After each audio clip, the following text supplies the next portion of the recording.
The alarming new images tonight, surveillance not seen before, new evidence that shows Iran shooting down that passenger plane. The two Iranian missiles fired 30 seconds apart. And tonight, news on the arrests. The impeachment showdown, House Speaker Nancy Pelosi now saying tomorrow is the day. So when does the Senate trial begin? Will there be witnesses? And what the senators will not be allowed to have. The new images tonight, the tornado and straight line winds slamming into two different schools.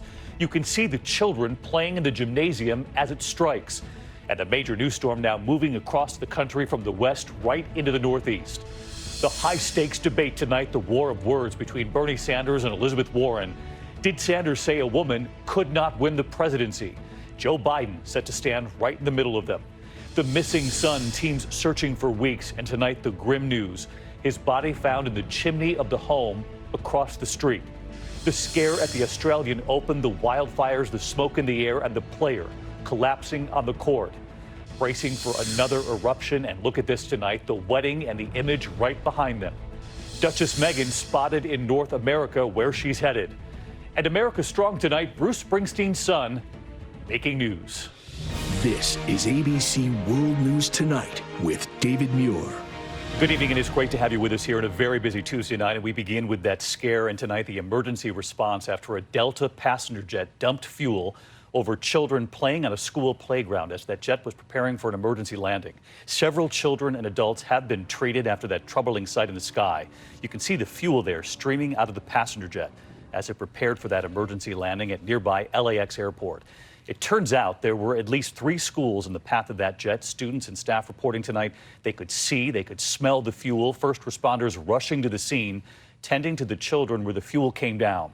Tonight, Delta Airlines now saying the plane was dumping fuel to get to a safe way to land the plane. But what is the protocol when you're flying over schools, over neighborhoods? ABC's Zachary Quiche on the scene in Los Angeles. The Delta flight heading back to LAX to make an emergency landing just minutes after takeoff.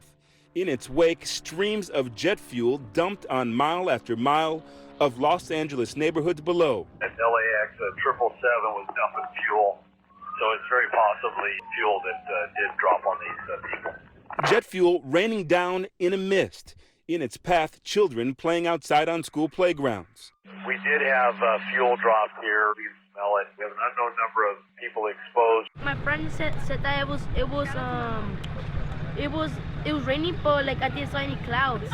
In the end, they told us that to go back to the clouds. Within minutes, crews racing to treat at least 60 people, including about 20 children who suffered eye and skin irritation.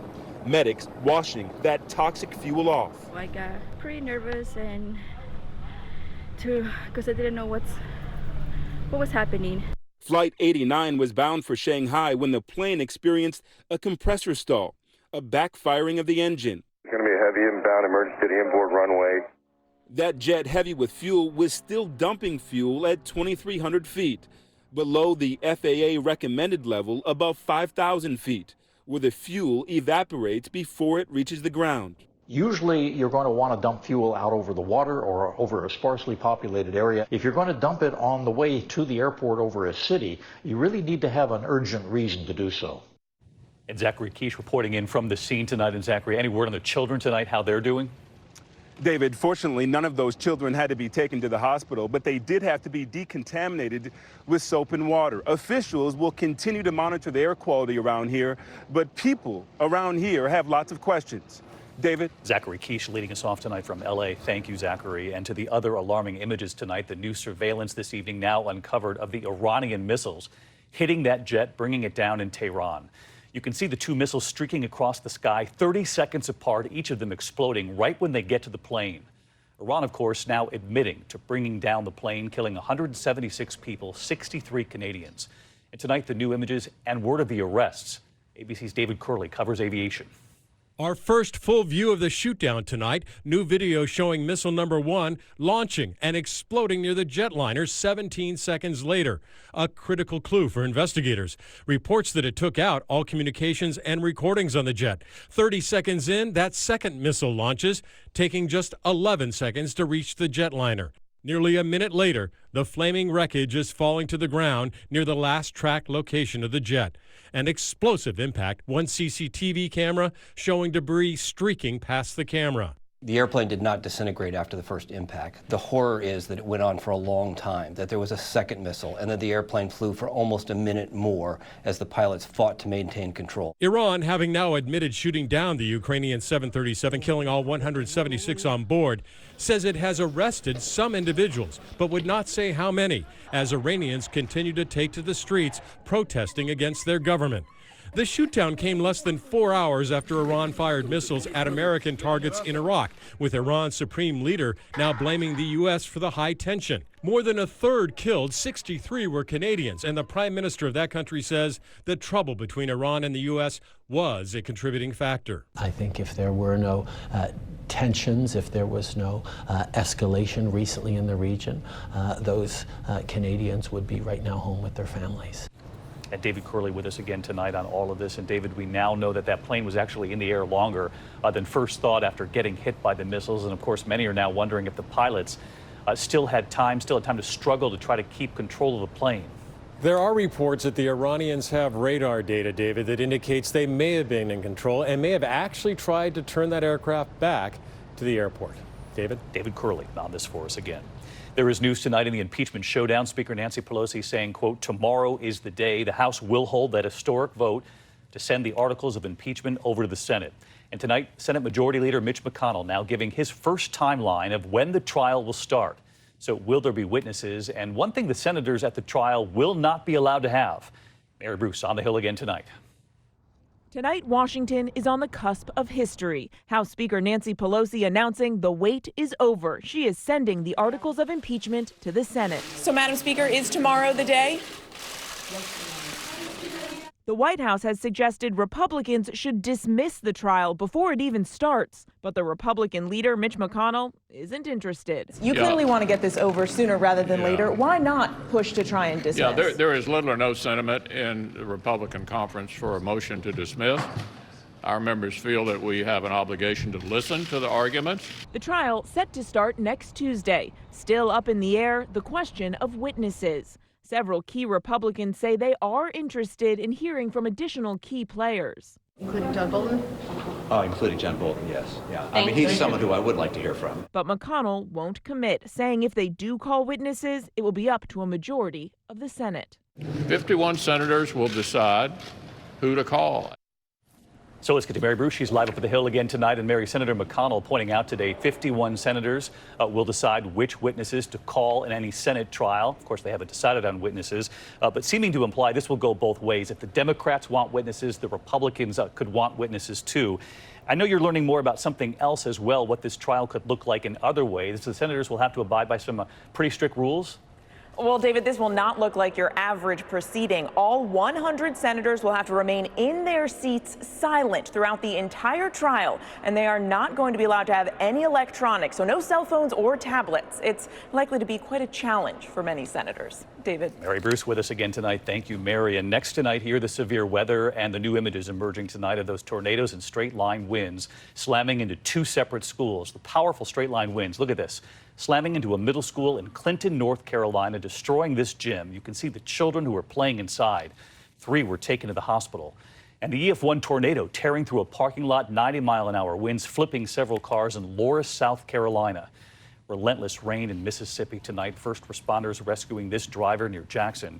And now tonight, the major news storm moving across the country from the west all the way to the northeast. So let's get right back to Chief Meteorologist Ginger Zee tracking it all again tonight for us. Hey, Ginger. Hey, David, you saw those images from Jackson, Mississippi, the flash flooding from 3.7 inches of daily record rainfall. And that was just one of the reports along that stationary front that is not going to go anywhere fast. So parts of Louisiana over to Georgia need to watch that the next 24 hours. Also, Seattle, you just got a brand new winter storm warning. The snow should start after the commute tonight.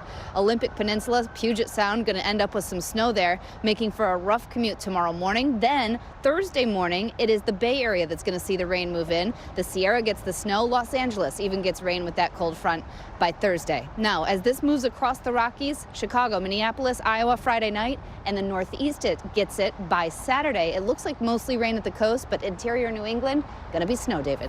Ginger Zee with us. Thank you, Ginger. And now to the race for 2020. The high-stakes debate tonight, the war of words between Bernie Sanders and Elizabeth Warren. Did Sanders say a woman could not win the presidency?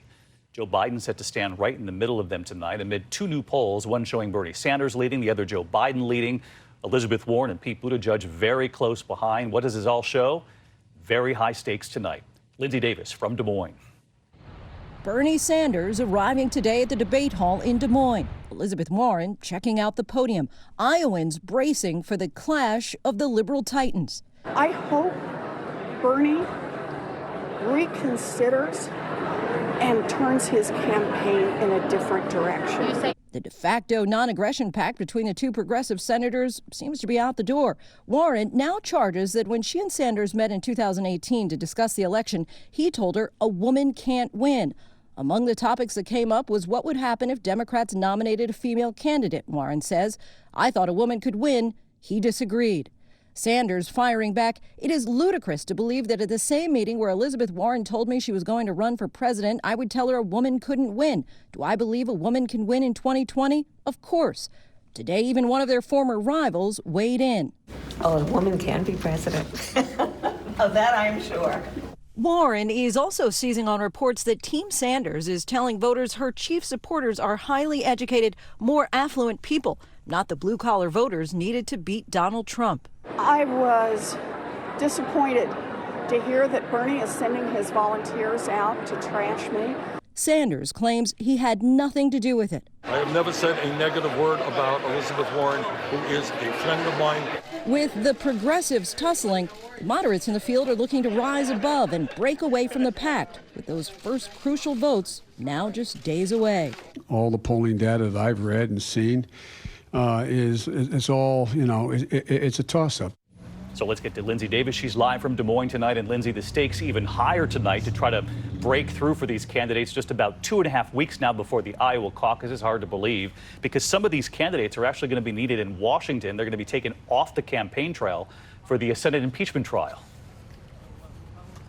That's right, David. 3 of the 6 candidates, in fact, that are going to be on the stage tonight, they're going to need to be back in D.C. for that impeachment trial 6 days a week. As a result, they're considering a number of options, of course, leaning heavily on their surrogates, potentially doing some town halls by teleconference, and even potentially flying back and forth on some weeknights in order to make it back in time for trial the next morning. David.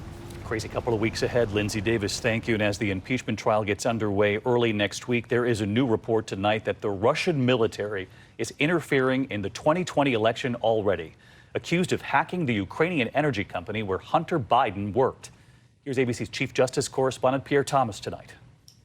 Tonight, a new security report claiming the Russians are at it again. Area 1, a cybersecurity firm based in Silicon Valley, says the same Russian military division that targeted Hillary Clinton's campaign has hacked Burisma. That's the Ukraine-based energy company where Joe Biden's son, Hunter, served on the board. The report says the hack came in November at the height of the impeachment proceedings. The president's push to get Ukraine to investigate the Bidens, now the focus of the case against him. I would say that President Zelensky, if it were me, I would recommend that they start an investigation into the Bidens. The security company claims that Russia's GRU division targeted Burisma's employees, trying to trick them into clicking onto fake websites, giving the hackers a backdoor in. The company suspects the Russians were fishing for damaging information about the Bidens to try to help Trump, using the same playbook from the 2016 campaign. The irony not lost on Hillary Clinton, who today tweeted, "Will the Russians help pick our protests again?" For his part, President Trump has suggested he'd take dirt on an opponent from a foreign power. If someone else offers you information on an opponent, should they accept it or should they call the FBI? I think maybe you do both. I think you might want to listen. There's nothing wrong with listening. David, we reached out to Burisma, but so far no comment. The Biden campaign is emphasizing that Hunter Biden did nothing wrong, and they're calling on President Trump to condemn the alleged hack. David? All right, Pierre, thank you. And next tonight, here to a high-profile lawsuit in St. Louis. The city's chief prosecutor is now accusing the city and the police union of a racist conspiracy to block her reforms. Today, a group of prosecutors coming forward to support her, but her critics tonight say she's just not good at her job. ABC's Steve Osunsami from St. Louis. This is the woman in the center of the storm tonight. Kimberly Gardner is St. Louis's first black